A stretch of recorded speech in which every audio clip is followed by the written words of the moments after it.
Vamos iniciando. Pues como les comento, el día de hoy vamos a ver este interesante tema del retrato de donante, también conocido como retrato votivo, que se refiere al retrato que se encuentra en un cuadro o en una obra de arte justamente de esta persona que encargó o pagó el trabajo, o también de algún miembro de su familia. Esta denominación de retrato de donante suele referirse al retrato de los donantes en solitario, mientras que el retrato votivo designa una sección de una obra mayor que incluye figuras religiosas, sobre todo si la imagen del donante es muy prominente. Sin embargo, los historiadores del arte van a utilizar indistintamente estos términos e incluso los aplican a obras religiosas menores probablemente encargadas para quedar en posesión del comprador y no para ser donadas a una iglesia. Vamos a ver de los dos tipos de retrato. Aunque yo siento que el retrato de donante es un término mucho más empleado en la historia del arte. Los retratos de donantes son muy habituales en estas obras de arte religiosas, sobre todo en las pinturas tanto de la Edad Media como parte del Renacimiento, y suelen mostrar al donante arrodillado a un lado en un primer plano de la imagen. En ocasiones, esta figura del donante es de una escala mucho menor que las figuras principales. Sobre todo, esto se va a dar en el 480 y ya en el Renacimiento o un poco más avanzado el siglo XV va a variar un poco y veremos algunos ejemplos de ellos. Esta manera de representarse más pequeño, aunque desafía un poco la perspectiva, es incluso hasta bien entrado el Renacimiento, como les digo, es que porque era una convención que había. A partir del siglo XV, los donantes comienzan a integrarse en una escena principal, a veces como asistentes y a veces como participantes.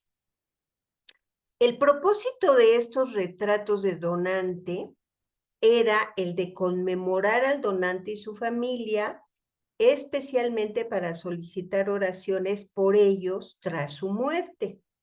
Las donaciones de edificaciones, altares o vitrales solían hacerse a cambio de que se hicieran misas de ánimas por el donante a perpetuidad, y se suponía que los retratos de dichos donantes animaban a que se orase por su salvación. Estos retratos del flamenco primitivo sobre todo van a sugerir una intención adicional.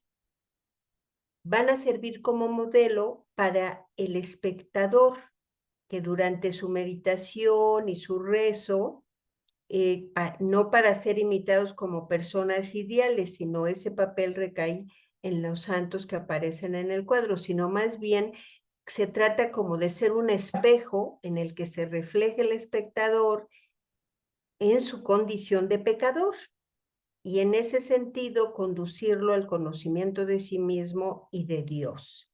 Y ese proceso se intensifica sobre todo si el espectador es el propio donante.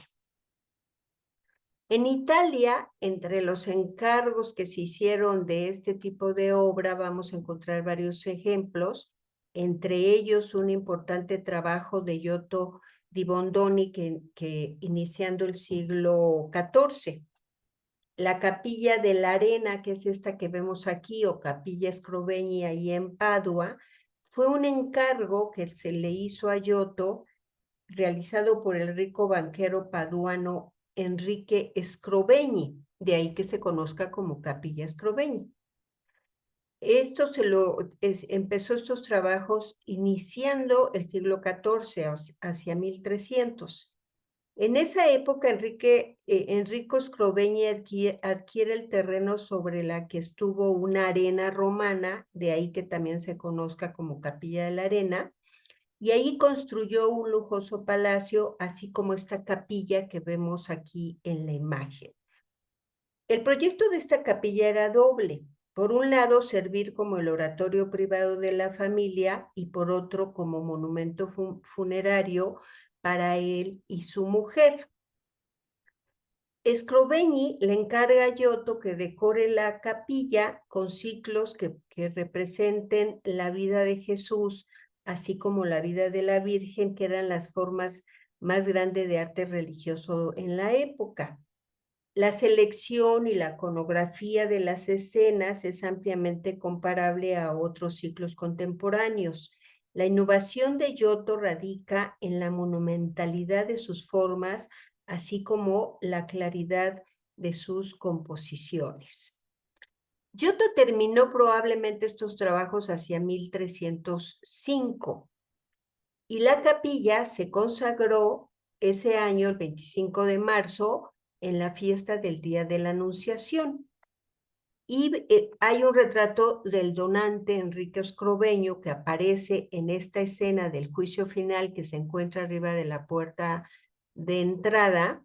Está arrodillado ofreciendo la réplica de la capilla a la Virgen, quien la está tomando con benevolencia. Ahí es donde encontramos uno de los primeros retratos de donante en esta capilla Scrovegni. Hacia 1425, otro pintor italiano, gran pintor italiano, realiza esta obra fundamental de la pintura moderna. Se trata del fresco de la Trinidad en Santa María Novella de Florencia, momento en el que por primera vez la perspectiva central es usada de forma sistemática en el arte occidental. Y aquí encontramos la ubicación de los donantes, que va a representar otra novedad, porque están ocupando el espacio propio del espectador, enfrente del plano de la pintura. Esta pintura que está representada por esas columnas jónicas, las pilastras de las que la falsa bóveda aparece surgir. Estos, aunque no se tiene clara la identidad de los donantes, se ha sugerido la posibilidad de que se trate de algunos miembros de una familia toscana de apellido Lenzi.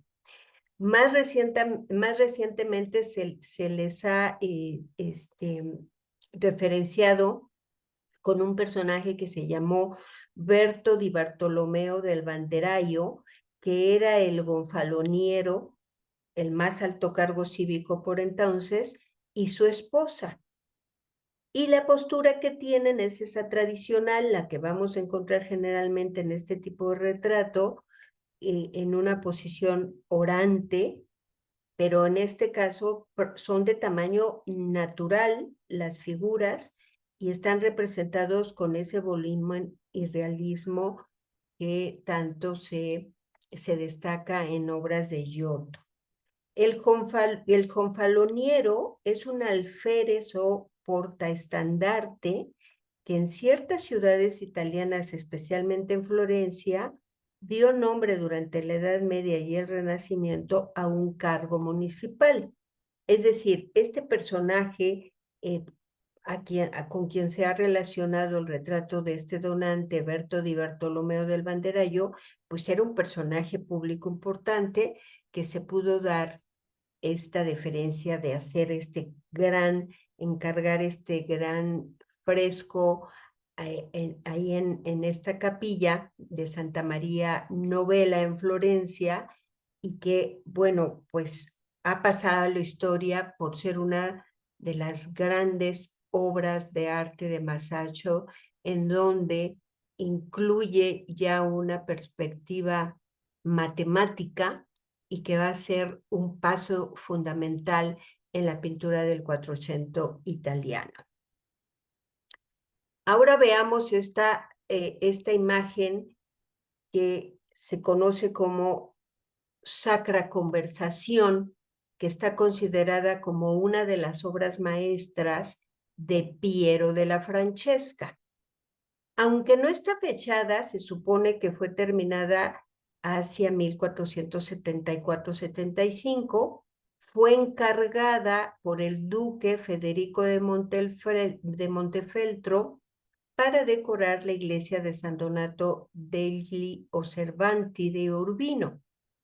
Se dice que cuando el duque la vio, quedó tan complacido que pidió que a su muerte fuese enterrado cerca de ella.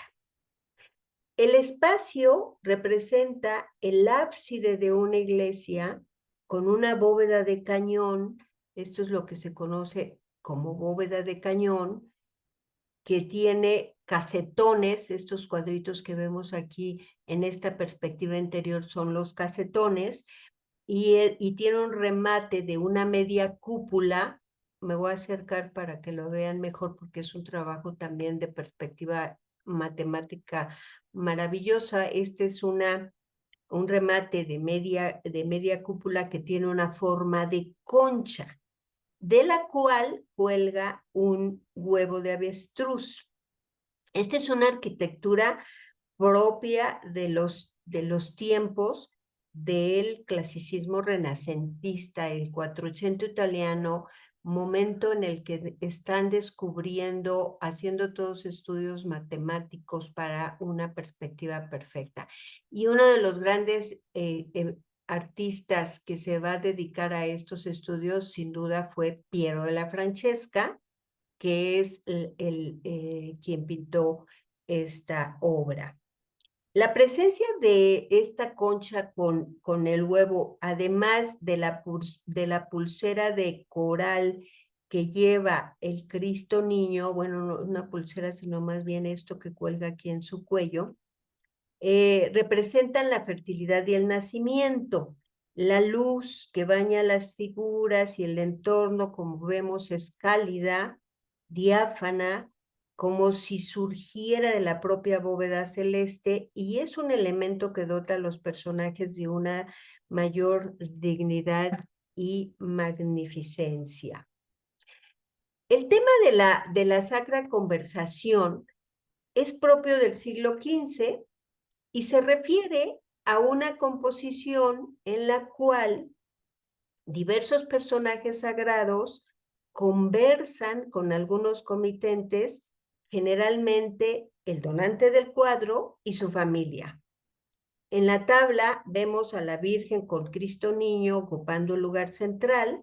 Alrededor de ellos se encuentran diversos santos y ángeles que forman un semicírculo. Y entre los santos vamos a encontrar a San Juan Bautista, San Francisco, San Bernardino de Siena, tres de los santos que están relacionados justamente con la familia del duque, quien ocupa un lugar frontal, arrodillado y en oración.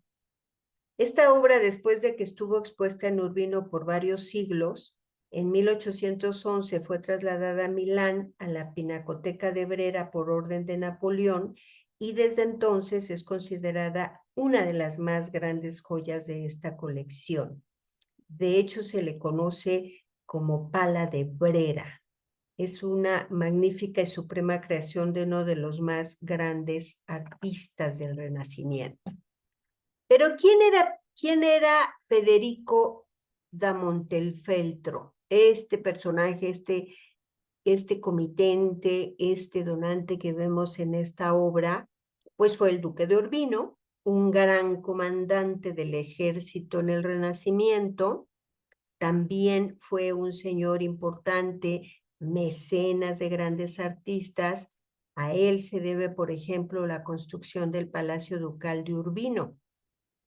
Y en los retratos que se le realizaron, lo encontramos generalmente de perfil, y es que hacia 1450, durante un torneo, fue herido con una lanza y perdió el ojo derecho.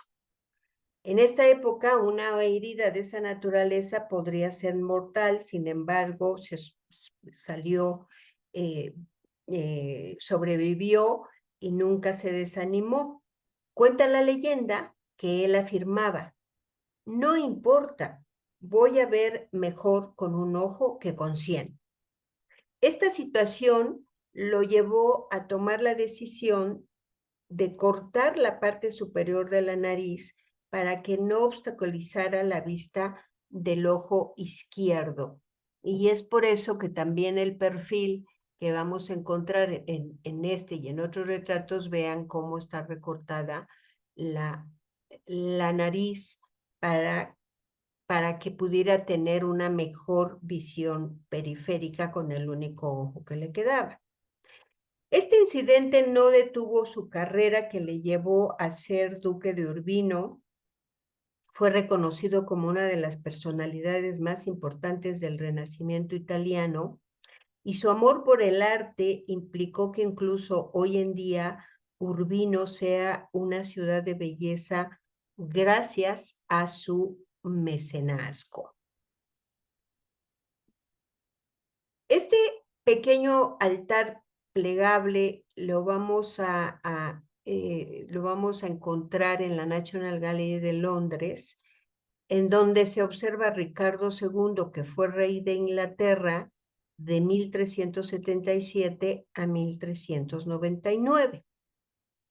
Imberbe y aún joven, es presentado a la Virgen con el niño que vemos en el panel de la derecha, rodeada de un séquito de ángeles por San Juan Bautista y por los santos ingleses Edmundo y Eduardo el Confesor.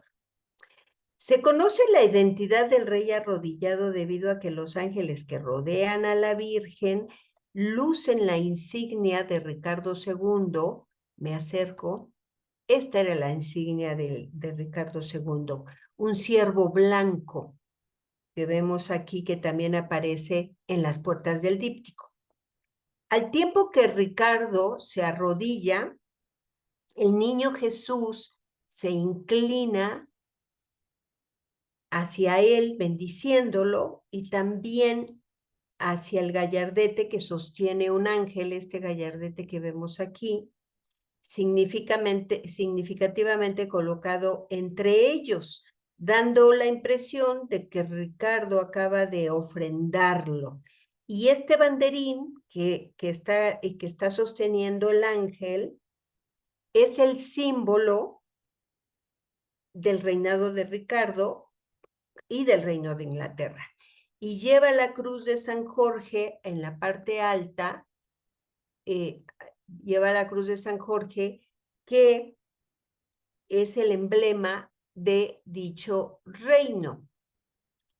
Las armonías rítmicas que vemos en esta obra son muy delicadas, es una coloración iridiscente y refinada que va a proporcionar sobre todo esa profusión de la hoja de oro, esa meticulosidad de los detalles, en donde sitúan al díptico entre las obras capitales de la cultura pictórica anterior a los hermanos Van Eyck, que también van a ser figuras importantes de la pintura en el norte de Europa. Se cree que Ricardo sentía devoción por los tres santos que lo presentan ante la Virgen con el niño, pues todos ellos se veneran en la abadía de Westminster. Cada santo lleva su atributo que lo identifica. A la izquierda encontramos a Edmundo Mártir, que era rey de Anglia Oriental, que lleva la flecha que lo mató, mientras que Eduardo el Confesor en el centro sostiene un anillo con su mano que dio a un peregrino que resultó ser precisamente Juan Evangelista disfrazado. Mientras que Juan el Evangelista a la derecha lleva en brazos su símbolo, el Cordero de Dios.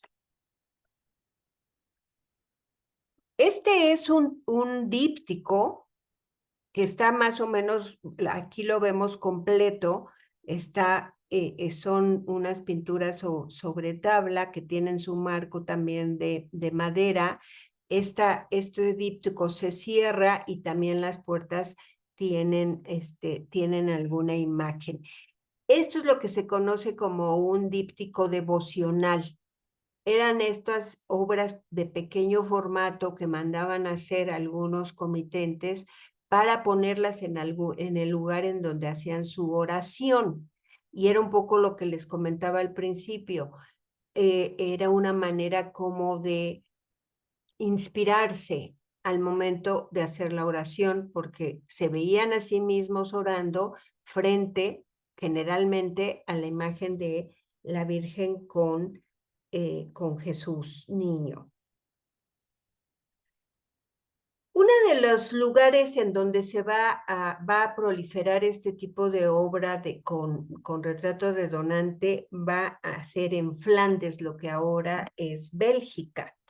Esta obra fue encargada a Robert Campin, uno de los primeros pintores que se van a dar ahí como reconocidos como primitivos flamencos, y también fue encargada para uso privado, porque si se fijan en las dimensiones del retablo es muy pequeño, mide 64 por un poco más de 1 metro. Está en el Museo Metropolitano de Arte ahí en Nueva York. Y los retratos de los donantes están ubicados, en este caso, en el ala izquierda del tríptico.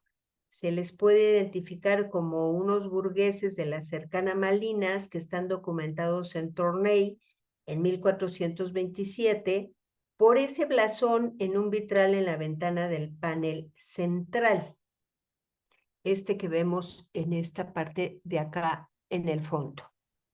Los donantes aparentemente están mirando la escena de la Anunciación, como si lo estuvieran viendo a través de esta puerta que vemos aquí, aunque de este lado no veamos esa puerta, pero esa sería, digamos que la idea, ¿no? Es una iconografía inusual en varios sentidos. Por ejemplo, en lugar del Espíritu Santo, vamos a encontrar, me acerco, vamos a encontrar una figurita que está entrando, que sería la figura del niño Jesús con la cruz que vuela hacia María en el rayo de luz que entra por un óculo lateral, este que vemos aquí. Otra escena inusual es la de San José, que vemos trabajando en el lateral derecho, trabajando como carpintero. Aparentemente está ocupando el mismo espacio que María, o sea, como si estuviera en una siguiente habitación, cuando ellos pues se casaron después de la Anunciación. Entonces es un tríptico en donde la tabla central es la Anunciación, pero con varios elementos que saltan, que no es una iconografía tradicional como la que estamos acostumbrados a ver. En el caso de estos donantes, se considera a Peter o Petrus Engelbrecht como el donante. Él nació alrededor de 1400, fue probablemente un comerciante de paños y lana, y tenía una posición muy acomodada, con propiedades en Amberes, en Malinas y en Luxemburgo, y a través de su primera esposa también tenían propiedades en el ducado de Gulick y además en Colonia, en Alemania. Engelbrecht encargó una capilla para añadirla a la antigua iglesia parroquial en Malinas, empleando a un capellán privado y fundando en ella una capilla privada dotada para cantar misas por el alma del rico propietario donante. Esto que les comento de realizar este tipo de obras, dejarlas en alguna capilla y que se siguiera orando y orando por las almas de estos personajes. Ese era el objetivo de este tipo de obras. También del pincel de Robert Campin vamos a ver estas dos obras que se cree fueron los laterales de un tríptico cuya tabla central se ha perdido. No se sabe, seguramente sería alguna anunciación, que era lo que se acostumbraba, pero actualmente se encuentran como obras separadas allí en el Museo del Prado en Madrid. Y el comitente de la obra fue el maestro franciscano Enrique de Guert, que es el que vemos en el lado de la izquierda, este personaje. En la parte baja encontramos una inscripción en letras góticas que identifican al personaje retratado, así como la fecha de la obra. Dice este letrerito que vemos aquí: en el año 1438 pinté esta efigie de maestre Enrique de Guert, doctor de Colonia. Era un provincial de la orden franciscana en la ciudad alemana desde 1432 y también fue catedrático de teología y predicador de notable fama. Se cree que en un viaje que realizara a Tournai pudo ponerse en contacto con el pintor, con Robert Campin, haciéndose retratar en el interior de esta estancia, arrodillado junto a San Juan Bautista.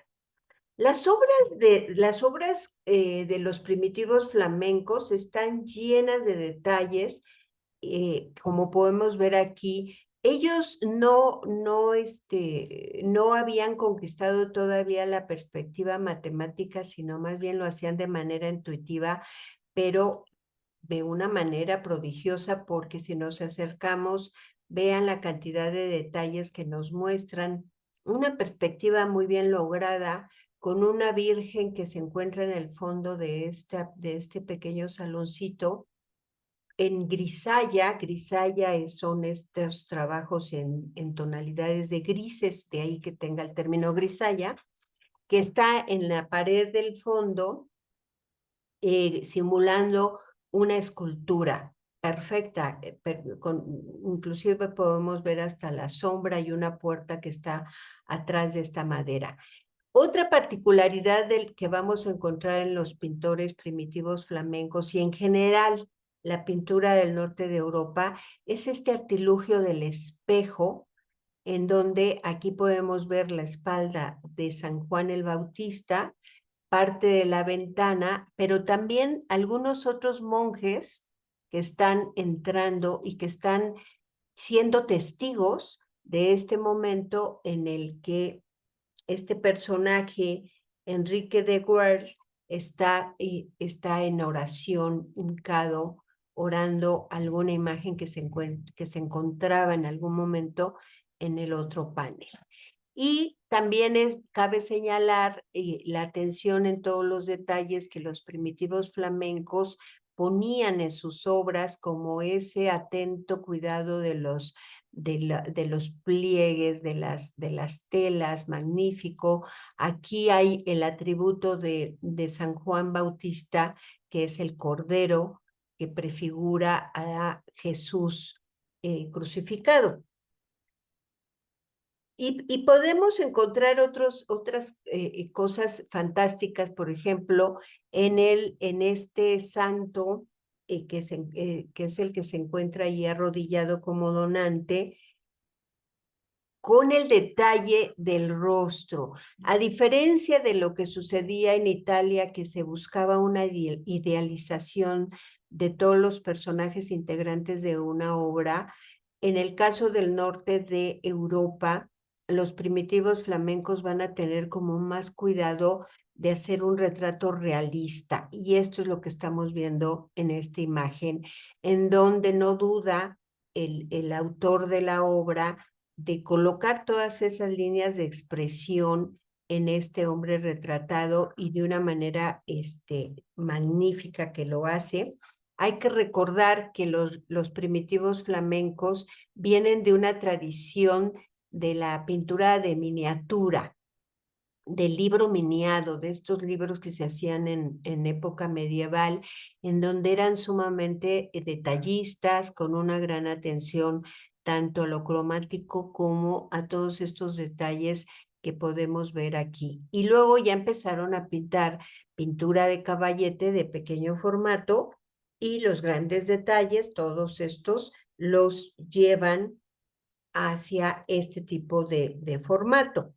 Y una de las obras más importantes que vamos a encontrar justamente en el siglo XV, encargada a los hermanos Huber y Jan van Eyck, es esta que vemos aquí, fantástica. Es un gran retablo, conocido como retablo de Gante, porque se encuentra en la Catedral de San Babón, allí en Gante, en Bélgica, lo que ahora es Bélgica, en ese momento era Flandes, y también se le conoce por el retablo del Cordero Místico, por esta tabla que vemos en la parte inferior, que es la que, digamos que la tabla central del tema del retablo. Este trabajo lo mandó realizar estos personajes que vemos aquí a los donantes cuando el retablo está cerrado. Aquí vemos la imagen con el retablo cerrado.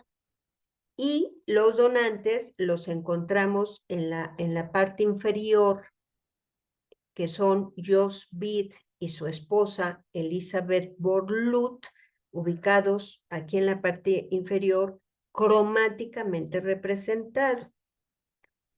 Jos Bid fue el tercer hijo de Claes Bid y Amelberga van der Elst, una prestigiosa y poderosa familia con raíces en la llamada tierra de Beveren. Jos nació hacia 1360 en el castillo rodeado del foso Singelberg, centro administrativo y militar de Beveren. Y el castillo tenía una ubicación estratégica a orillas del río Escalda, frontera con el condado de Flandes y el ducado de Brabante. Y siendo hijo del representante político, legal y financiero del conde Luis de Malé, conde de Flandes y señor de Beveren, Jos creció en un entorno rico y poderoso dentro de una familia influyente, familia de funcionarios del condado. Cuando llega a vivir a Gante, se casa con Elizabeth Borluth, que pertenecía a una familia prominente con una larga tradición de proporcionar concejales al ayuntamiento. Este matrimonio le va a ayudar a desarrollar una exitosa carrera como burgués, concejal y diplomático, incluido un puesto de primer concejal, el equivalente a un alcalde, que era el máximo magistrado de la ciudad. Y tanto Jos como Elizabeth pertenecían a los círculos más exclusivos de la sociedad de Gante, por supuesto. En estos retratos que realiza Jan van Eyck, nos va a mostrar esas dotes artísticas que tenía, porque por un lado enfatiza la humildad de los donantes dispuestos a ser inmortalizados por toda la eternidad con el aspecto que en realidad tenían, porque como les digo, eran pinturas realistas, no, sin el menor atisbo de cirugía estética pictórica, o sea, no están photoshopeadas, diríamos ahora, ¿verdad? Por más que no fueran tan humildes hasta el extremo de renunciar a aparecer en la obra de arte que habían encargado para demostrar su riqueza y su devoción. En el siglo XV, estas personas, que no eran ni reyes ni personajes bíblicos, sino aristócratas, clérigos, mercaderes, intelectuales y a veces algunos artistas, que creían que su vida en la tierra poseía significación y valor, eran los que generalmente vamos a encontrar en estos retratos de donante. Los vamos a encontrar en obras religiosas como las que hemos visto, dejando una constancia histórica y un modo de preservar su nombre, su aspecto y su legado. Y si tuvieron suerte, pues a lo mejor se encuentran en el paraíso, ¿verdad? Que era parte de su cometido. Este retablo de Gante es una de las obras más importantes del arte flamenco del siglo XV. El proyecto lo iniciaron los hermanos Hubert y Jan van Eyck. Sin embargo, al poco tiempo de comenzar el trabajo muere Hubert y Jan se ocupa de terminar la obra. En la puerta donde están ubicados estos donantes que acabamos de ver, se acompañan por San Juan Bautista, en el caso en el caso de Jos, el comitente, y San Juan Bautista en el caso de su esposa. En la parte central encontramos una anunciación magnífica, porque además sigue también esa convención que había. Vemos a personajes como el arcángel y la virgen sumamente grandes, viendo que son demasiado grandes para ese espacio en el que se encuentran, pero era también una convención que se daba mucho en esta pintura flamenca para hacerlos monumentales, y vaya que lo logra el artista. Y en la parte de arriba vamos a ver a profetas y sibilas, todas estas figuras. Bueno, vemos que hay un cierto cromatismo en las sibilas y en los profetas, que son la prefiguración, o sea, son los profetas y las sibilas, que eran unas sacerdotisas que veían el futuro y que prefiguraban todos estos momentos que luego se van a dar a partir de la anunciación.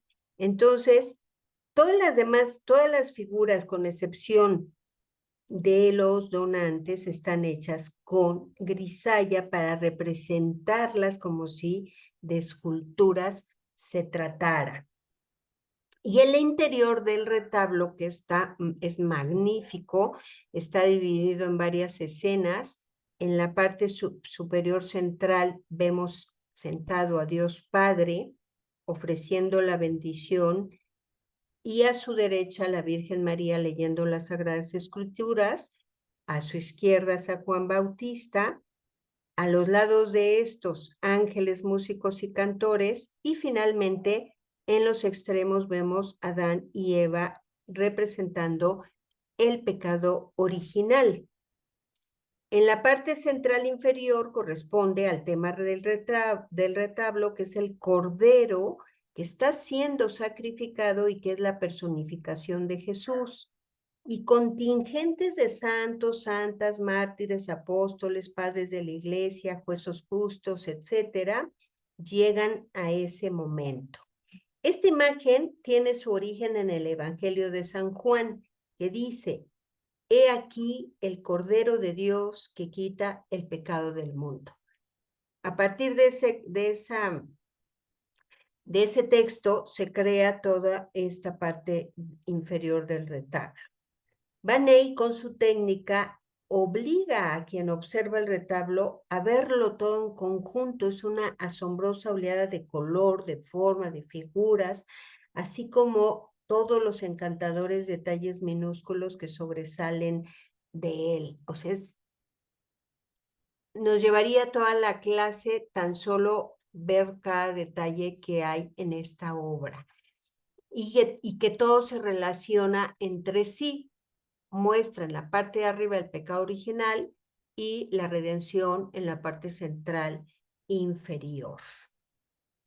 También de este gran artista Jan van Eyck vamos a ver esta obra que mandó realizar el canciller de Felipe el Bueno de Borgoña, Nicolás Roland, un político bastante arrogante, lo que explica, por ejemplo, que se atreva a mirar de frente a la Virgen y que tenga el mismo tamaño que ella. Hasta este momento habíamos visto los cuadros con donante que se caracterizaban por ser de menor tamaño que las figuras sagradas de la Virgen o Jesús. Y en segundo lugar, generalmente había la presencia de un santo, generalmente con el nombre del donante, que hacía de intermediario entre el donante y la Virgen. A ello se une toda esta ostentación de lujo que describe esa posición social de este personaje que vemos aquí en esta gran obra también del maestro Jan van Eyck. Vamos a hablar más del canciller Roland. En 1443, este canciller, junto con su tercera esposa, Guillaume de Salins, fundaron en la pequeña villa borgoñona de Beaune un hospital y realizaron la donación de provechosos viñedos en terrenos circundantes, de cuyos ingresos por la venta de vinos todavía se siguen manteniendo los gastos hospitalarios hasta nuestros días, para atender de forma gratuita a los enfermos de escasos recursos de esta región.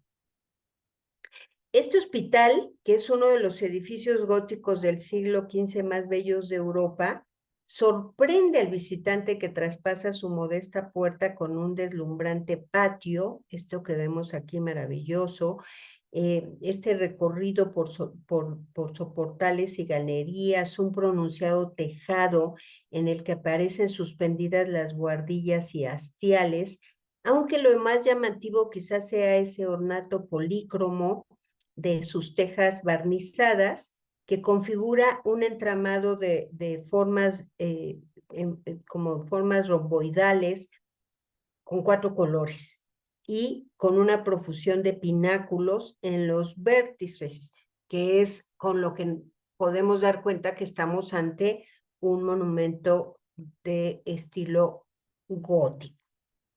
Bueno, pues en esta ocasión, el canciller Roland encarga al pintor Roger van der Weyden, otro notable pintor flamenco, este retablo en cuyas tablas interiores está representado el juicio final. Aquí vemos representado, en esta época va a ser una iconografía que vamos a encontrar tanto en Italia como en el norte de Europa, que es el juicio final.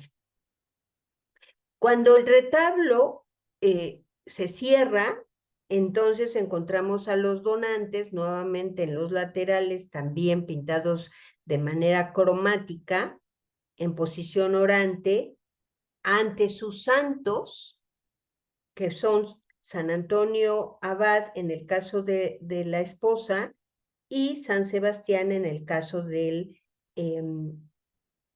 Roland. El gran tamaño del retablo respondía a una finalidad catequética, porque estas escenas moralizantes, fíjense a dónde llegó este señor, debían ser vistas en la gran sala por todos los enfermos desde sus camas. Cuando estaba cerrado, recordaban a los santos protectores y, por supuesto, a los ilustres fundadores. Y en los momentos que había culto, se abría y se recordaba a los pacientes amenazados de muerte la necesidad de acompañar la salud espiritual a la salud corporal, preparándose para el sumarísimo trance final al que debe enfrentarse a todo ser humano. Me parece que eres bastante cruel, porque ahí con esto veían los premios y castigos que estaban explícitamente representados en la pintura con gran prudencia como herencia de la mentalidad medieval. Y es que tenemos que situarnos en este momento de la historia, en esta época medieval, en donde el centro era justamente la religión, Dios, y a partir de ahí, claro que las personas eran grandes, temerosas de Dios. También vamos a encontrar en este lugar una vidriera que está ahí en la capilla del Hospital de Beaune, en donde hay un extracto del texto fundacional de este hospital que escribe Nicolas Roland y que dice: yo, Nicolas Roland, caballero, ciudadano de Autun, señor de Autun y canciller de Borgoña, en este domingo 4 de agosto del año del Señor de 1443, en interés de mi salvación, deseoso de cambiar bienes temporales por bienes celestiales, encontré y doté irrevocablemente en la ciudad de Bonn un hospital para los pobres enfermos con una capilla en honor de Dios y de su gloriosa madre. ¿Qué es lo que está haciendo? Claramente lo está poniendo ahí, intercambiar un bien temporal por un bien celestial, si es que eso pudiera darse. Nicolas Roland, aquí lo vemos en estas dos obras, una hecha por Van Eyck, que es la que vimos en primer lugar, y luego la otra, la de Roger van der Weyden, en las puertas del juicio final. Él fue una importante figura política en el estado constituido por los duques de Borgoña de la Casa de Valois, que se da entre 1361 y 1482. Y va a ocupar el cargo de canciller del duque Felipe III de Borgoña a partir de 1422 y hasta su muerte. Este personaje se casó en 3 ocasiones y su larga lista de posesiones la dejó a sus 3 hijos, dando cuenta de 22 castillos y 5 casas fortificadas en Borgoña, así como numerosos señoríos. Además contaba con las residencias en propiedad y luego vendidas, que llega a un total de 60 fortalezas, 30 de las cuales se encuentran justamente en Borgoña. Pobrecito el señor este. Y bien, bueno, pues esto nos da idea de todo ese poder que tenía y por eso se sentía tan vanidoso, tan tan tremenda su poder que se sentía casi a la altura de la Virgen y por eso fue retratado así, de esa manera. Pero a diferencia de la Virgen del canciller Roland, esta es una pintura mucho más convencional, también realizada por Jan van Eyck.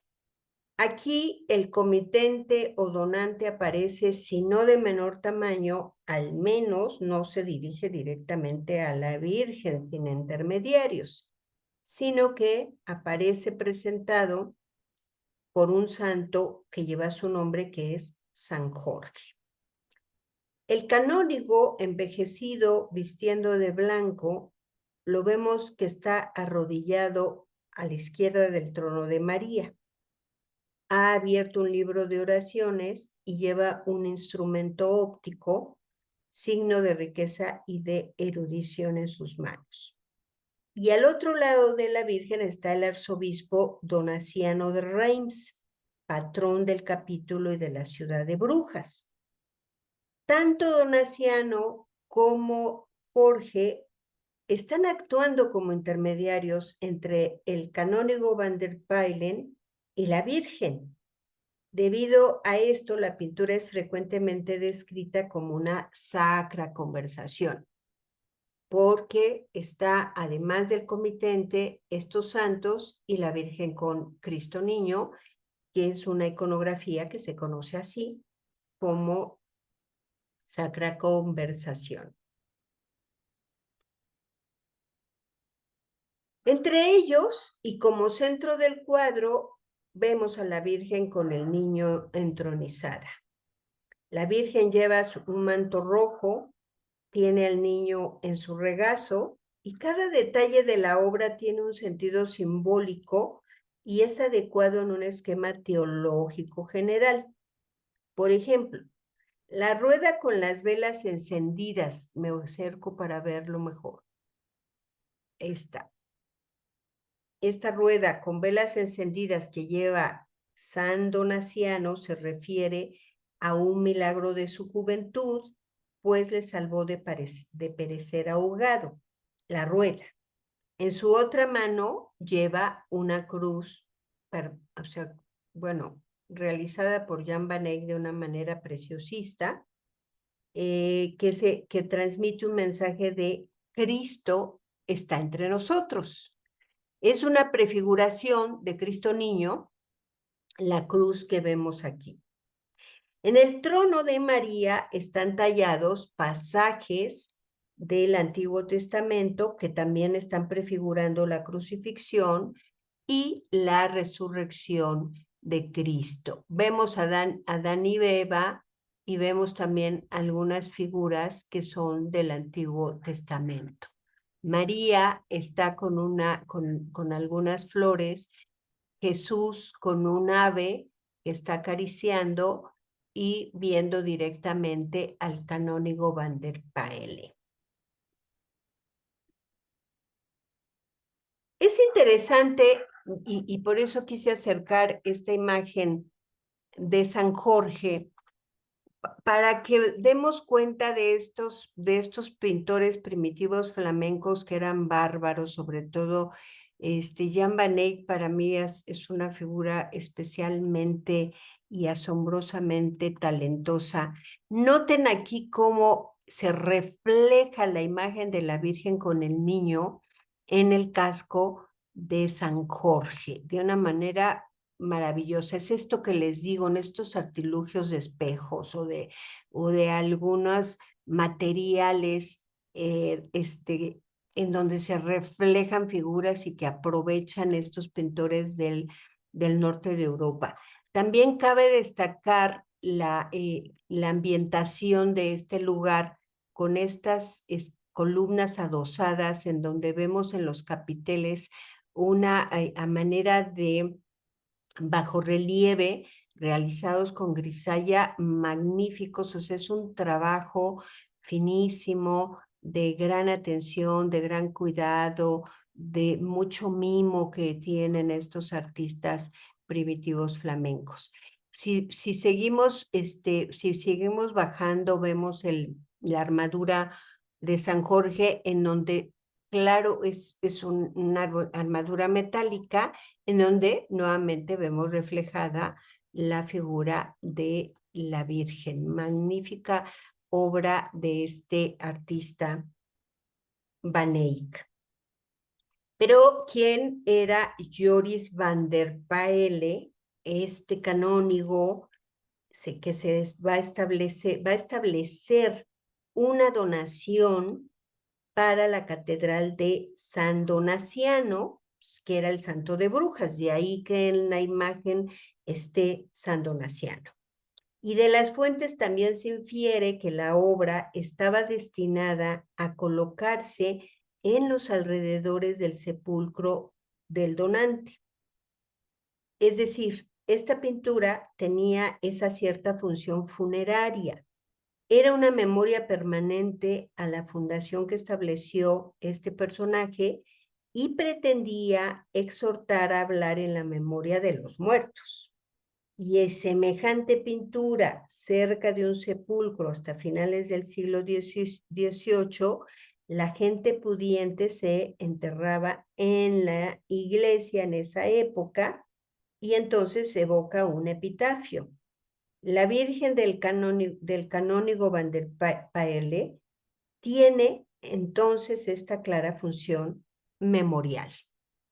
Por supuesto que en la actualidad, pues todos estos personajes que tenían esa idea de que estas obras permanecieran en el lugar, pues no fue así. Actualmente se encuentran fuera del contexto para el que fueron creadas y entonces, bueno, pues también ya se perdió de entrada ese objetivo, porque actualmente está en el Museo Grongisch en Brujas. Pero nos da también oportunidad de ver este personaje de cerca, en donde encontramos ese talento de estos artistas primitivos flamencos, que a diferencia de los italianos no idealizaban a la persona retratada. Encontramos a este personaje con todas las arrugas, con todas esas marcas de expresión que ya tenía en este momento, inclusive hasta algunas manchas propias de de la edad. Vean aquí una verruguita, otra manchita. Pues es espectacular cómo estos artistas ponían esa atención, o sea, tenían esa observación y retrataban de una manera realista. Podemos pensar sin duda alguna que casi conocemos al canónigo o supimos cómo era en persona, porque son retratos muy realistas. El más mínimo detalle encontramos inclusive algunos elementos como la oreja medio extraña, que seguramente así la tenía. Por otro lado, ya vimos ese detalle de la figura de la Virgen que se refleja en la armadura de San Jorge, pero además esta mano que vemos aquí es la de San Jorge. Vean la manera tan detallada que pinta inclusive esas venas que se dibujan en su mano, todas esas líneas, arruguitas, etcétera. E igual sucede con las manos del canónigo, las gafas estas, las lentes que está aquí, el libro.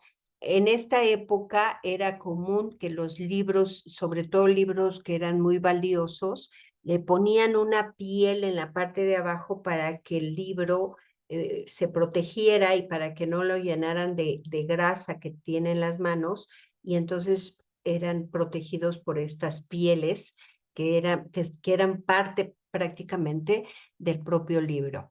Asimismo, la propia piel del libro y otra piel que tiene el vestido del canónigo, una verdadera obra de arte, esta imagen del canónigo Van der Baele.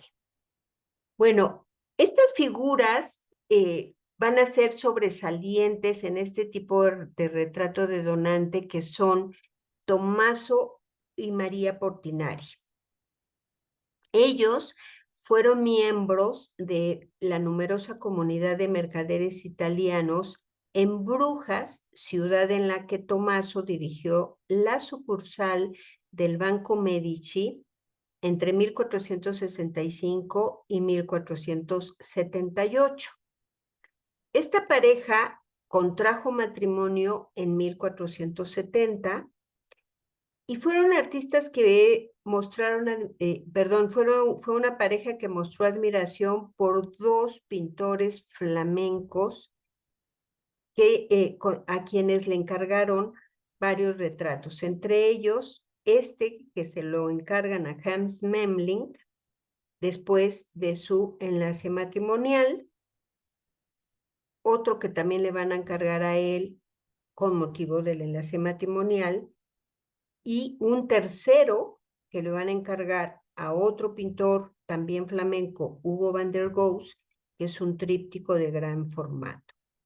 Y las obras serían destinadas a la capilla del viejo Hospital Florentino de Santa María Nuova, que se convertiría en la capilla funeraria de la familia Portinari, donde el gran tríptico que veremos un poco más adelante se colocaría presidiendo el altar.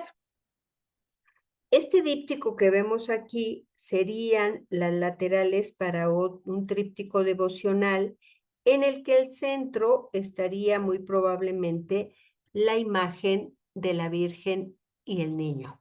Ya no está así, ya están nada más en el Museo Metropolitano de Nueva York, encontramos solamente los retratos del matrimonio.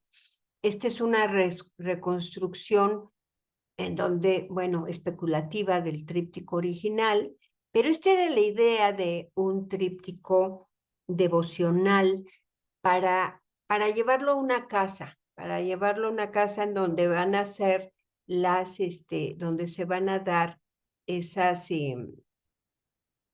donde se van a hacer las oraciones, y esa era la idea que tenían. En este caso, como era un matrimonio, pues entonces la imagen del esposo está en una lateral, de la esposa en la otra, que se encuentran, y en la parte central estaría, como les digo, generalmente en esta época era la Virgen de la Virgen María, la imagen de la Virgen María con Cristo Niño. Esta es una idea de cómo pudo haber sido en un momento dado este tríptico, pero en la actualidad solamente se encuentran los retratos de los esposos.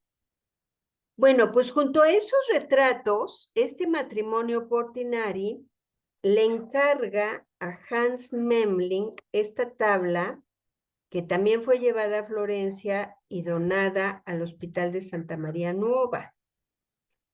La obra después pasaría a manos de Cosme de Medici, después al Papa Pío V, y en 1814 fue donada al rey Víctor Manuel I, quien en 1832 la cedería a la Galería Sabauda en Turín, donde se encuentra actualmente. ¿Qué es lo que encontramos en esta pequeñísima tabla? Bueno, pues Memling plasma de una manera excepcional la pasión de Cristo en diferentes secuencias desde su entrada en Jerusalén. Permítame tomarme un traguito de agua porque se me reseca la garganta.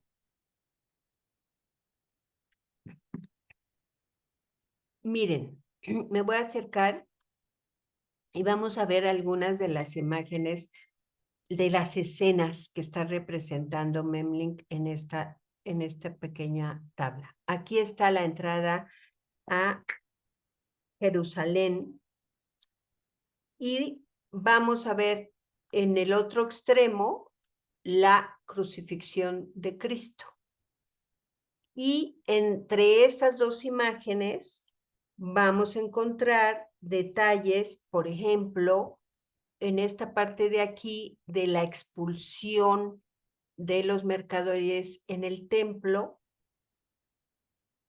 Después, si nos vamos un poquito más abajo, encontramos la última cena en este cuadrito.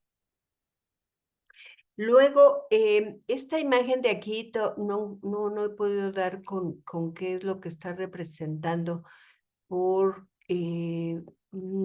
le he encontrado ahí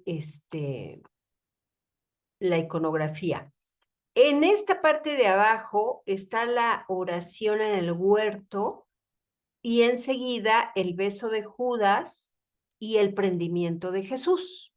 Entonces luego ya nos vamos por este lado en donde están en esta parte de aquí, en donde se presenta Jesús a diferentes autoridades, entre ellos Herodes y Poncio Pilatos. Aquí en la parte central está la flagelación de Cristo, que también se conoce como el Cristo de la columna, o también el Ecce Homo. Aquí el hombre, que era lo que pronunció, me parece que Pilatos. Y luego aquí la coronación con la corona de espinas, y acá sale justamente Poncio Pilatos, que se lava las manos, que es cuando pronuncia que él no ve.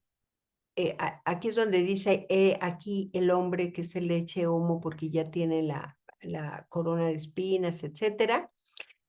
Y la gente pide su crucifixión.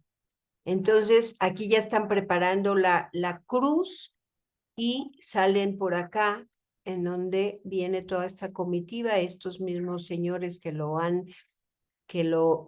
condenado, y ya vemos a Jesús que junto con estos otros dos personajes que están atados, que son esos bandidos, Dimas y Gestas, que van a crucificar con Jesús.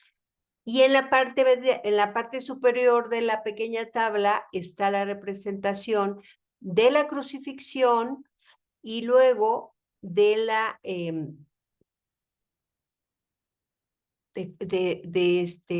cuando bajan a Cristo de la El cruz. descendimiento, ¿no? Sí, Ujú. exacto, gracias Leonardo, se me fue la palabra, gracias, qué lindo. El descendimiento, y bueno, primero aquí es están clavando a Jesús y luego viene para acá. Aquí es el descendimiento y luego nos vamos para acá en esta imagen que se conoce como Noli Me Tangere, que es ese momento en que María Magdalena encuentra a Jesús como, que primero pensaba que era como alguien que está arreglando el jardín, pero de repente se da cuenta que es Jesús resucitado y le dice Jesús, no me toques, no me toques en ese momento, porque no era todavía momento para que pudiera aparecerse ante la gente. Esta escena es posterior aquí al momento en que lo están enterrando, luego viene la resucitación y luego viene esta escena del Noli Me Tangere y algunas otras que vemos esta por acá. Bueno, fíjense nada más todo el detalle que tiene esta pequeña tabla que mide 55 centímetros de alto por 90 de ancho. Esto nos da una idea de esa calidad del trabajo de estos pintores primitivos flamencos, porque además de todas las escenas que acabamos de ver, este es una ciudad que sería la ciudad de Jerusalén, donde sucede todo esto, pero cada uno de estos lugares tienen cantidad de detalles, como por ejemplo esto que vemos aquí, algunas esculturas adosadas a los monumentos arquitectónicos, aquí otras figuras, que además también se relacionan de alguna manera con lo que está sucediendo de la pasión de Cristo. No son como escenas así que se le haya ocurrido al artista de repente. Un cuidado de detalles que hay en toda la obra que es verdaderamente magnífica. Bueno, pues esta pequeña tablita justamente fue una de las que mandan hacer Tommaso y María Portinari, que se encuentran en la parte inferior, una a cada lado de la obra, y vamos a verlos un poquito más grandes. Vean aquí estas figuras que están ahí. También eran dos personajes con una buena posición económica. Tommaso Portinari, que era nada más y nada menos el representante de los Medici, los Medici que eran los principales, pues inclusive gobernantes en Florencia y principales mecenas de los grandes artistas del Renacimiento, pues ya se imaginarán el poder que tenían estos personajes. Años más tarde, Tommaso Portinari encarga a otro destacado pintor flamenco, en este caso Hugo van der Goes, lo que va a ser su obra más famosa y una de las más hermosas del arte flamenco, y además la principal representación de la escuela flamenca que se encuentra en la Galería de los Uffizi.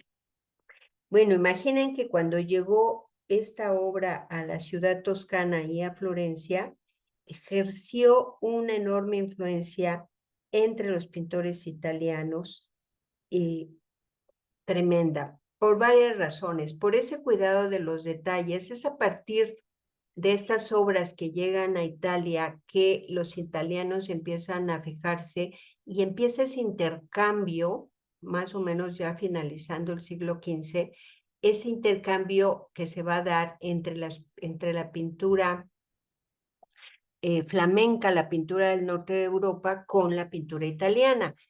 Hugo van der Goes es de la segunda generación de pintores flamencos.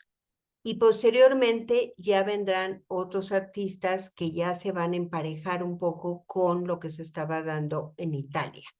Como podemos observar todavía en esta época, cuando en el Quattrocento italiano ya ya han llegado a conquistar la perspectiva, la armonía en las representaciones, etcétera. Todavía en el norte de Europa vamos a encontrar un poco algún guiño con la pintura gótica.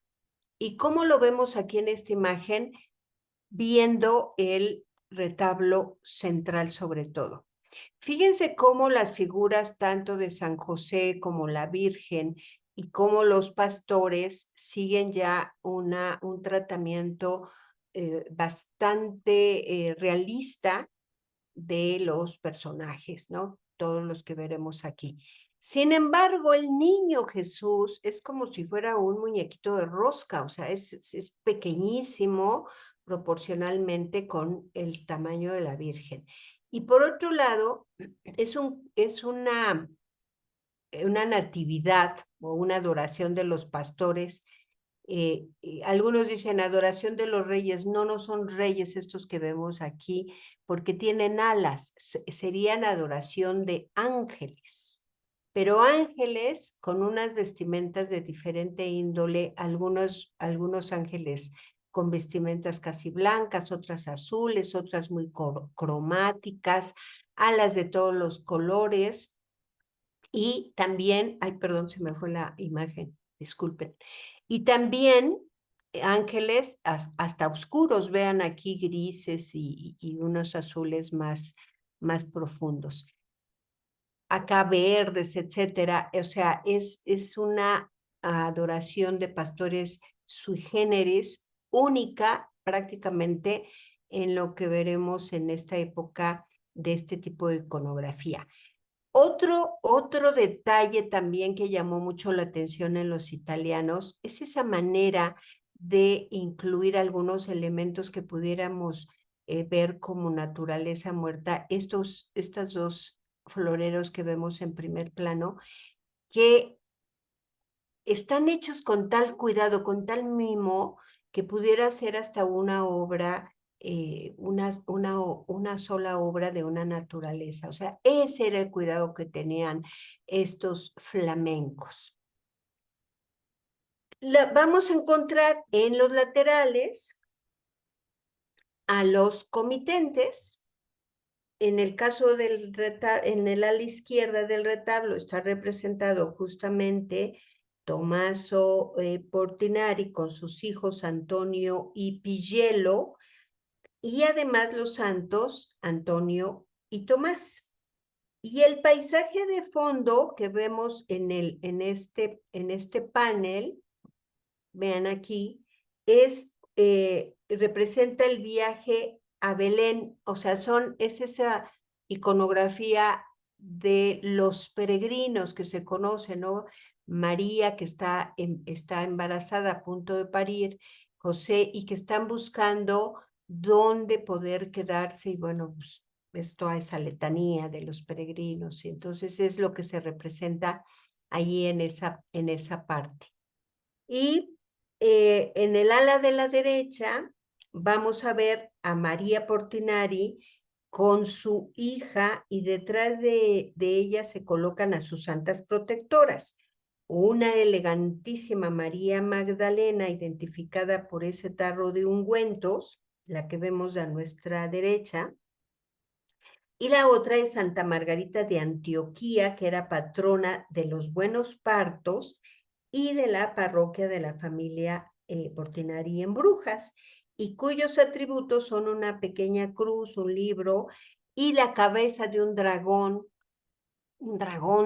por demás raro que realiza Hugo van der Goes en esta obra, este dragón que parece así como de la Guerra de las Galaxias. Bueno, pues ese está realizado aquí en esta obra. Aquí vemos la cruz, y cabe destacar cómo estos personajes son muy cuidadosos y se representan mucho más pequeñitos que los santos, o sea que sí son personajes poderosos, pero son también personajes que respetan mucho a la iglesia, a los santos, a todas estas imágenes, y por supuesto de ninguna manera van a permitir que se les represente casi al tamaño de los santos. Y en el paisaje del fondo del lado derecho están las figuras de los Reyes Magos aproximándose al portal, lo cual también resulta muy interesante. Vean, aquí está un rey, otro rey, y por acá llega el otro, ¿no? Un caballo, otro caballo, y aquí se ve como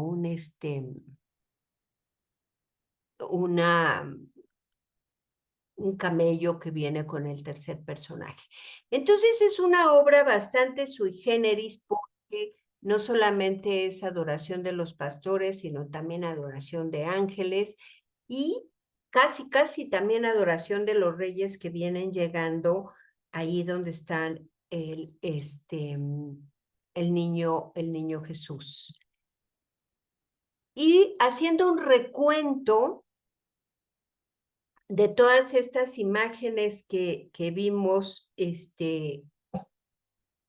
tanto de Hugo van der Goes como de Hans Memling, pues vemos, por ejemplo, cómo retrata a Tommaso Portinari, que vemos a la izquierda, hecho por Hugo van der Goes en el tríptico de la adoración de los pastores. Y los dos de la derecha son los que realizó Hans Memling, uno en el tríptico devocional y el otro en esta imagen que veíamos de la Pasión de Cristo. Y lo mismo sucede abajo. Llama la atención cómo Hugo van der Goes hace un retrato de personajes, sobre todo en el caso de María Portinari, que curiosamente traían el mismo vestido que tenía cuando se casó. Este es cuando se casa, es el cuadro que le hace Hans Memling. Y este es el que le hace Van der Goes 5 años después.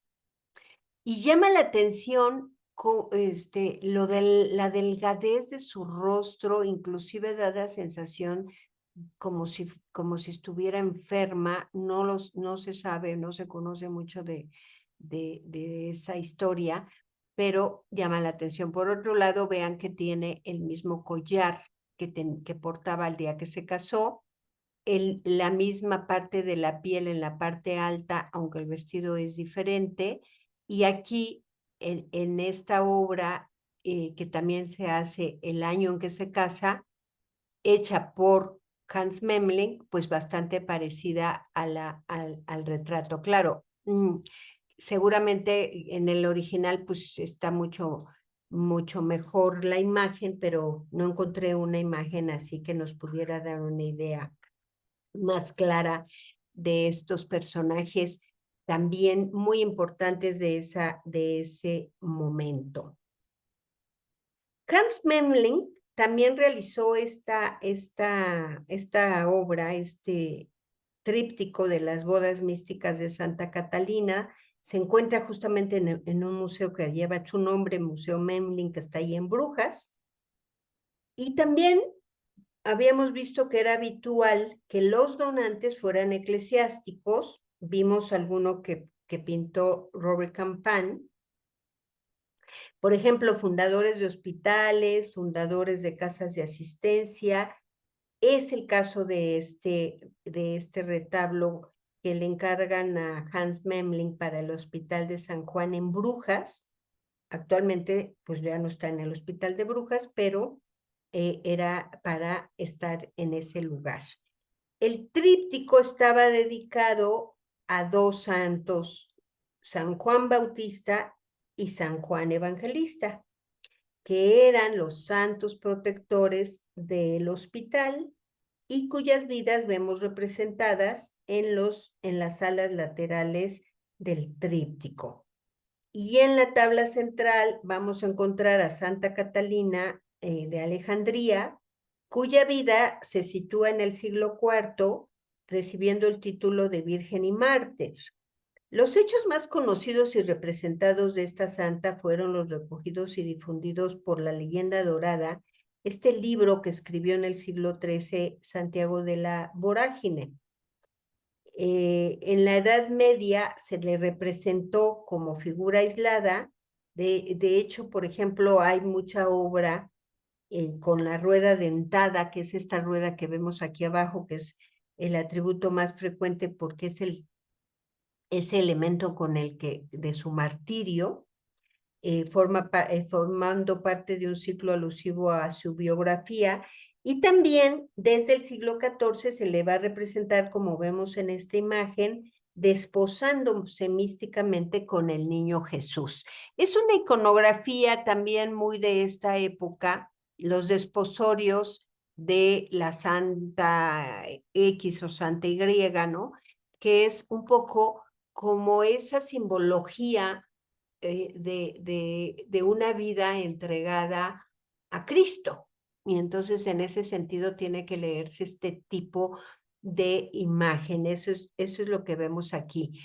Como siempre, un cuidado en todos los detalles de la obra, cómo lo representa en la parte central, justamente en una especie de pues como altar está como una especie de trono, diríamos, está la Virgen María con Cristo Niño, a los lados hay unos angelitos, como en una especie de terraza, porque vemos que se puede ver la parte de atrás, con escenas que también tienen que ver con estos santos, si nos acercamos. Por ejemplo, de este lado está San Juan Bautista. Y aquí vemos a San Juan Bautista que está siendo detenido.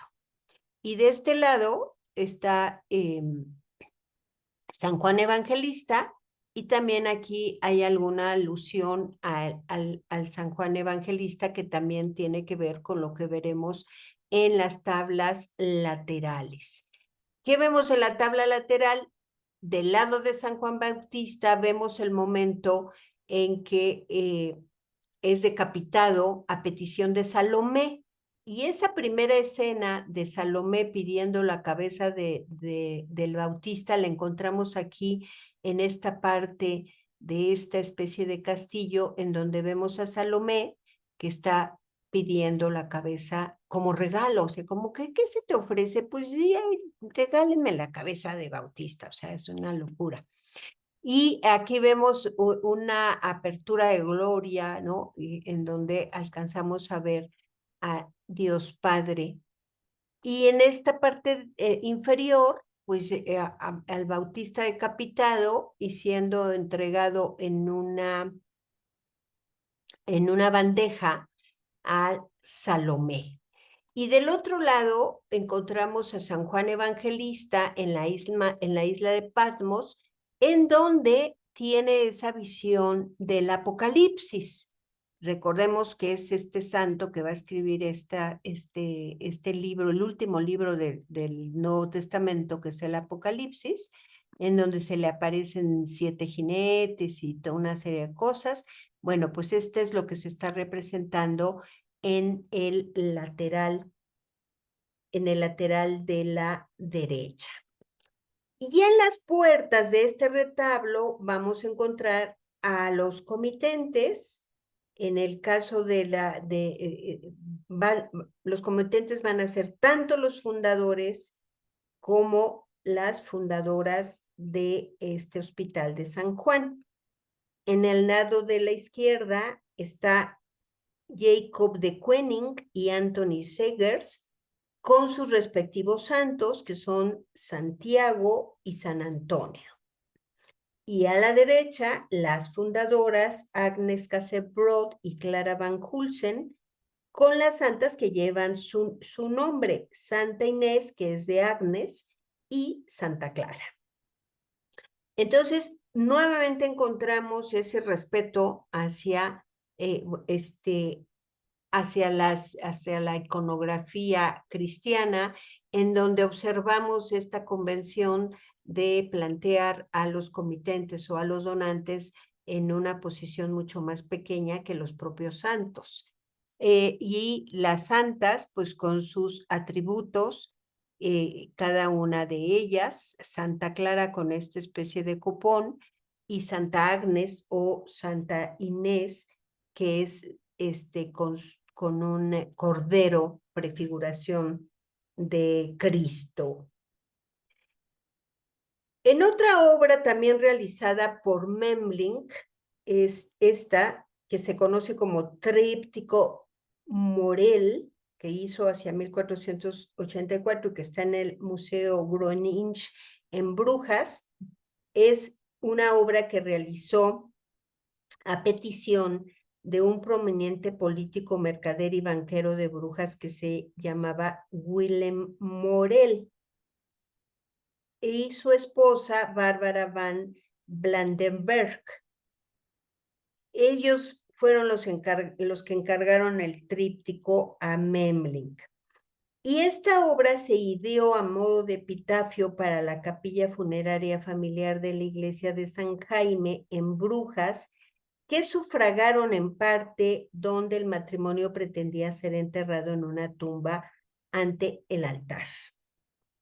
A diferencia de otras obras, en el panel central, en esta ocasión se trata, es un caso raro encontrar en un panel central a San Cristóbal, patrón de los viajeros, quien comparte su fiesta el 25 de julio con San Jaime o Santiago, a quien la iglesia estaba dedicada.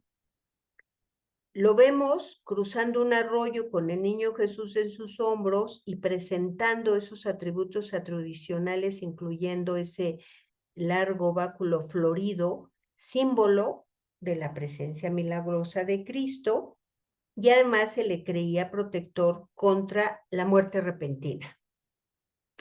A la izquierda de San Cristóbal está San Mauro, que lleva un báculo y mira un libro, más bien sería a su derecha. A su derecha está San Mauro, mira un libro abierto, y a su izquierda, nuestra derecha, San Gil, también con sus atributos, que es una flecha y una cierva.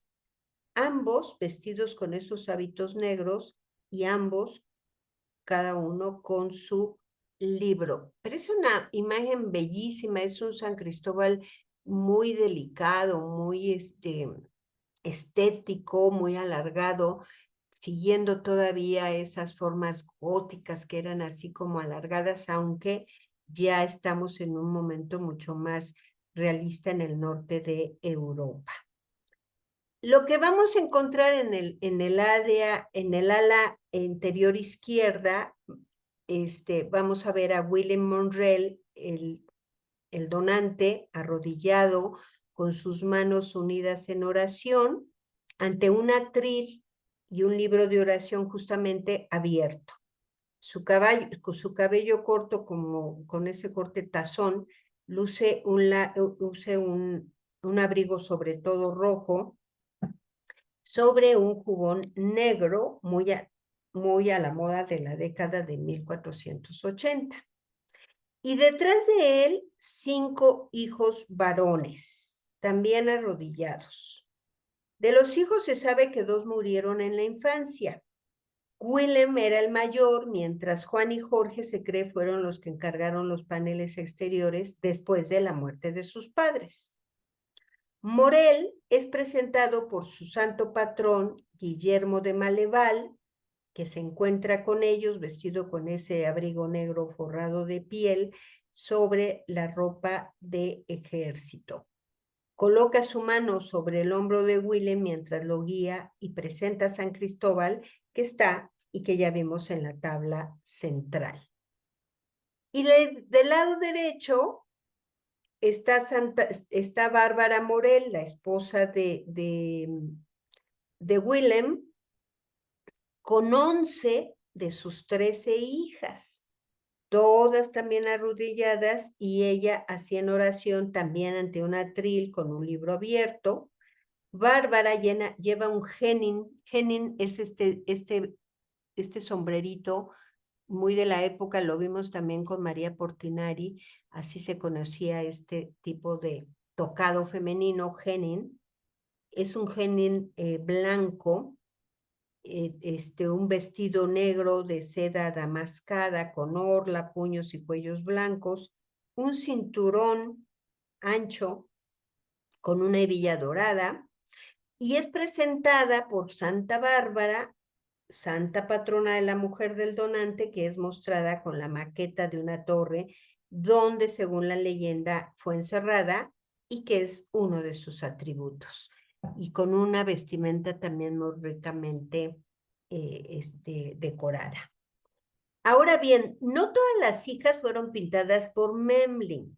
Un examen que hizo el historiador del arte Dirk de Vos identifica al menos 6 de ellas como adiciones más tardías pintadas sobre el paisaje original. Y estas adiciones se explican porque estas hijas nacieron después de 1484, que fue la fecha de conclusión de la obra, y probablemente fueron añadidas por miembros del taller de Memling. La tabla izquierda con los hijos varones experimentó similares actualizaciones, que era una costumbre habitual de estos retablos en donde pues se iban agregando, o sea, para no mandar a hacer otro, pues iban agregando nuevos integrantes de la familia. Se sabe que esta familia de Willem Morel vivía en Brujas desde el siglo XIII. Willem heredó tierras y el título del señor de Osklegem de su padre, y durante su carrera fue nombrado 2 veces concejal y burgomaestre de la ciudad, así como alguacil, y luego más tarde fue tesorero. Y es mencionado como uno de los 40 hombres más ricos de la ciudad y en una lista de impuestos de 1490. Con su esposa Bárbara tuvo la friolera de 18 hijos. Memling los retrató primero en 1482 en ese tríptico devocional. Bueno, era otro tríptico en donde la tabla central está perdida y ahora son estos serían los laterales de ese tríptico cuya tabla central se desapareció, y ahora estos están en los Museos Reales de Bellas Artes de Bélgica. Eso también era común en la época, y ahorita hablaremos un poco de eso. Una obra exquisita que hizo Hans Memling es esta que le realiza a Martin van Nieuwenhof, cuyo patrón San Martín aparece aquí en la vidriera, aquí en el a nuestra derecha, preciosamente elaborado. Él había encargado este díptico de devoción privada en 1487 cuando solo contaba con 23 años. Martin es originario de una familia influyente de Brujas, cuyos numerosos miembros ostentaban cargos importantes en el Consejo Municipal de la ciudad, y contemplaba con cierta seguridad una carrera política que le permitía sus orígenes. Esta virgen es bellísima y es una pena que estén divididas las obras hasta donde entiendo, porque la imagen de la Virgen se encuentra en el Museo Hans Memling, mientras que el retrato se encuentra en el Hospital de San Juan, en la misma ciudad. Ojalá que ya estuvieran nuevamente juntas, porque es una pena que no solamente se lleven del lugar para el que fueron creadas las obras, sino que además las dividan. Y sobre todo obras como estas, que es muy importante por una razón en particular. Y es que si nos acercamos a la imagen, vamos a encontrar este artilugio del espejo del que tanto les he hablado, que era un detalle muy del norte de Europa, en donde se refleja a la Virgen y que juega un papel muy decisivo, porque se muestra exactamente cuál era esa relación espacial entre el donante y la Virgen. Y es que si vemos la imagen completa, me voy a regresar para verla, perdón. Vean, la imagen completa nosotros la estamos viendo de frente, pero en el espejo lo que vemos es que está como supuestamente la ve el donante, o sea, de frente. Porque si ustedes cerraran estas dos imágenes, entonces Martín quedaría frente a la Virgen.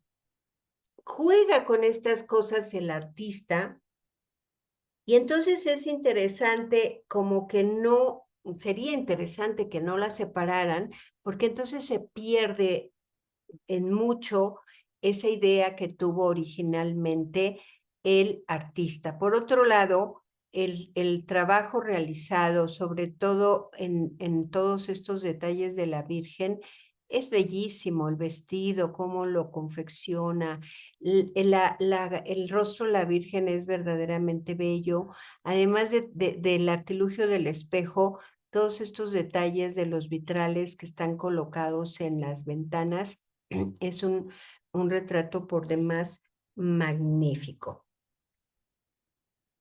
Como les comentaba hace un momento, algunos retratos que actualmente se encuentran representados en solitario en algunos museos como estos que vemos aquí en la imagen, probablemente sean laterales de algún díptico devocional cuyo complemento se ha perdido. ¿Qué sucedía? ¿Qué sucedió en muchas ocasiones? Pues que no les interesaba llevarse al donante, querían nada más el icono central o lateral, ¿no? Si en caso de un díptico, y entonces pues ahí tenemos algunas imágenes de la Virgen con Niño que probablemente fueran parte de un díptico cuyo este lateral pues es uno de estas dos imágenes, no lo sabemos. Esto se desprende, por supuesto, porque si vemos estos dos retratados que fueron realizados por Roger van der Weyden, de Laurent Froimont y de Philippe de Croy, claramente esa posición de las manos unidas en oración y por otro lado el rosario de cuentas de vidrio cristal que sostiene de Croy, pues nos hacen pensar que eran parte de un díptico, por lo menos. Porque no tiene sentido hacer un retrato en esta posición, sino que más bien pues ya no está en la parte complementaria. Esa misma situación se plantea con este retrato, que es el último con el que vamos a cerrar nuestra clase, que magnífico también de Hans Memling. Vemos cómo Hans Memling fue un excelente pintor con una cantidad de detalles impresionantes. Este es quizá uno de sus retratos más bellos. Se desconoce la identidad del personaje, se piensa que también probablemente fuera parte, pero en este caso consideran que que pudo haber sido un tríptico por esa postura orante del protagonista y que el conjunto se completaría con una virgen con el niño en la parte central y es probable que una mujer a la derecha, porque de otro modo sería como las anteriores, o sea, los anteriores más bien son dípticos, porque cuando eran dípticos eran así, vemos el díptico, hagan de cuenta que lo estamos viendo de frente, y entonces en el ala derecha estaría el donante y en el ala izquierda la imagen religiosa. En este caso, está en el lado izquierdo. Eso hace suponer a los investigadores que era un tríptico. Y entonces en la parte central estaba la imagen religiosa y había otra lateral que tenía la imagen de su esposa, que sería la pareja de este retrato que está ahora en Madrid, en el Museo Thyssen-Bornemisza. Hasta la fecha no se ha logrado identificar a este personaje, aunque piensan que podría tratarse de un comitente de origen italiano por esas ropas que lleva y también por ese peinado que era muy de Italia. Y a mí si me apuran, también encontramos otros detalles que nos recuerda más la pintura italiana, que es ese ventanal que vemos del lado derecho, que nos lleva a un jardín exquisitamente realizado, también con una columna como de mármol bellísima. Es un retrato magnífico. Bueno, en el reverso de esta obra se encuentra este florero bellísimo que conformaría una de las alas exteriores y la otra representaría otra naturaleza muerta o el emblema de la pareja. Es decir, que cuando se cerraba esta, y por eso creen que era un tríptico, se cerraba esta imagen, lo que se encontraba era esta naturaleza muerta.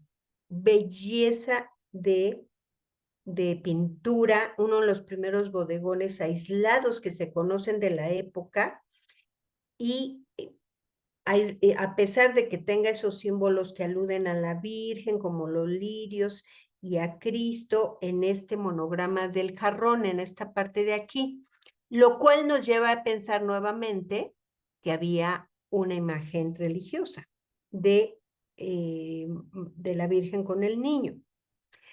El historiador Max J. Friedlander consideró que este retrato era uno de los más hermosos del artista. Y coincido totalmente con este historiador porque de verdad no tiene desperdicio, tiene una cantidad de detalles asombrosos, no solamente el retrato, sino esta maravillosa naturaleza que está pintada en lo que sería la puerta del tríptico. Pues con esta imagen terminamos esta clase. Me gustaría conocer sus opiniones si tienen alguna.